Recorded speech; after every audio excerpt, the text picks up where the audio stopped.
केंद्रीय मंत्री पीयूष गोयल ने कहा, राहुल गांधी राष्ट्रहित के साथ समझौता करते हैं। राहुल गांधी नकारात्मक राजनीति के पोस्टर बॉय बन गए हैं। वे 247 बार अंतर्राष्ट्रीय यात्रा कर चुके हैं। वे बाहर जाकर भारतवासियों के साथ समझौता करते हैं। उनका संबंध देश विरोधी ताकतों के साथ है। राहुल गांधी ने ओछी राजनीति देश और दुनिया के सामने दिखाई है। वे भारत विरोधी फोर्स की कठपुतली हैं। वे देश के साथ खिलवाड़ कर रहे हैं। वे देशवासियों के भविष्य को दांव पर लगा रहे हैं। एक कॉम्प्रोमाइज्ड राजनीतिक परिवार है। राहुल गांधी और उनके साथ उनकी Congress is a compromised family, compromised political party.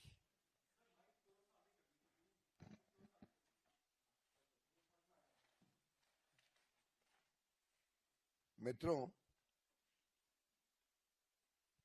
Rahul Gandhi यानी कॉम्प्रोमाइज। गांधी परिवार पूरी तरीके से एक कॉम्प्रोमाइज्ड परिवार है। एक कॉम्प्रोमाइज्ड कांग्रेस के नेतृत्व करते हैं। अनेक तरीके से कांग्रेस पार्टी का इतिहास देख लें, वर्तमान देख लें, चाहे उनके भ्रष्टाचार के अलग अलग किस्से हों, किस प्रकार से वो विदेशी ताकतों के प्रभाव में जनहित और राष्ट्रहित के साथ कॉम्प्रोमाइज करते हैं, किस प्रकार से देश और देश के उज्जवल भविष्य, देशवासियों के उज्जवल भविष्य को पूरी तरीके से कॉम्प्रोमाइज करते हैं, उसके अनेक उदाहरण देश और जनता के सामने हैं।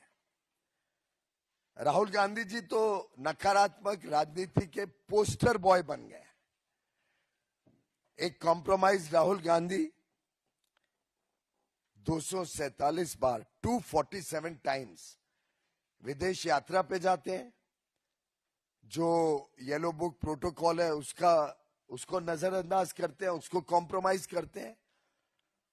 उनकी खुद की सुरक्षा के लिए जो इंतजाम सरकार करती है उसको कॉम्प्रोमाइज करते हैं,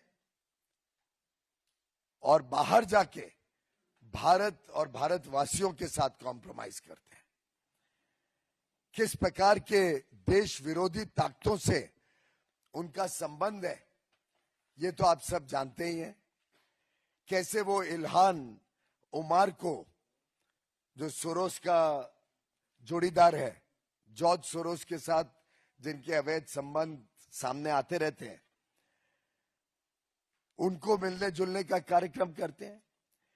किस प्रकार से बॉर्डर सेंसिटिव एरिया लद्दाख में जाके वो विदेशी लोग जो भारत के हितों के खिलाफ काम कर रहे हैं, शाकिर मिराली जैसे, उनके साथ संबंध रखते हैं। किस प्रकार से वो सोरोस और पाकिस्तान से चाइना, पाकिस्तान जैसे देशों के साथ जिन व्यक्तियों का लिंक है, उनके साथ राहुल गांधी अपने देश को कॉम्प्रोमाइज करते हैं, ये हम सब बार बार देखते हैं। भारत को किस प्रकार से आर्थिक रूप से कमजोर बनाना, भारत की अर्थव्यवस्था को चोट पहुंचाने का काम करना, जिसके लिए वो OCCRP जैसी संस्थाओं के टूल किट का इस्तेमाल बार बार करते हैं, भारत की अर्थव्यवस्था को डिस्टेबलाइज करने के लिए, कमजोर बनाने के लिए। ये भी देश ने लगातार महसूस किया है, देखा है, अनुभव किया है।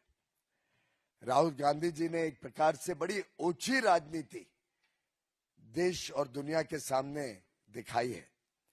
एक प्रकार से फॉरेन पावर्स के पपेट के रूप में, he is nothing but a puppet of anti-India forces, anti-India organizations and anti-India governments.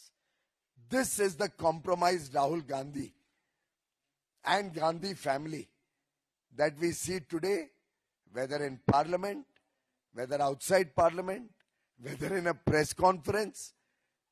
We have seen the behavior with the press. You can't even ask an uncomfortable question to Mr. Rahul Gandhi without being tagged as a BJP associated press person, उनको सिर्फ curated press conferences चाहिए, उनको सिर्फ लिखा पढ़ा के जिसको प्रश्न दिया हो उसके अलावा वो कोई प्रश्न भी नहीं ले सकते। ऐसा व्यक्ति कांग्रेस पार्टी का नेतृत्व कर रहे हैं, देश के साथ खिलवाड़ कर रहे हैं, देशवासियों के हितों को पूरी तरीके से दांव पर लगा रहे हैं। और आज के नए भारत, उभरती हुई अर्थव्यवस्था, उभरती हुई दुनिया में भारत का वर्चस्व को, प्रधानमंत्री नरेंद्र मोदी जी की लोकप्रियता को शायद वो सहन नहीं कर पा रहे हैं। इसलिए झूठ के ऊपर झूठ बोलकर देश हित और राष्ट्र हित को बार बार कॉम्प्रोमाइज करते हैं। और ये आज की किस्सा नहीं है। आपने देखा मनमोहन सिंह जी की सरकार के समय भी कैसे extra constitutional powers Rahul Gandhi और सोनिया गांधी जी अपने हाथ में रखते थे। कभी कैबिनेट का निर्णय प्रेस के सामने फाड़ के ध्वस्त कर दिया, देश के प्रधानमंत्री को बेइज्जत करना, कैसे नेशनल एडवाइजरी काउंसिल के माध्यम से सरकार चलाना और लेफ्टिस्ट आइडियोलॉजी देश पर थोपना।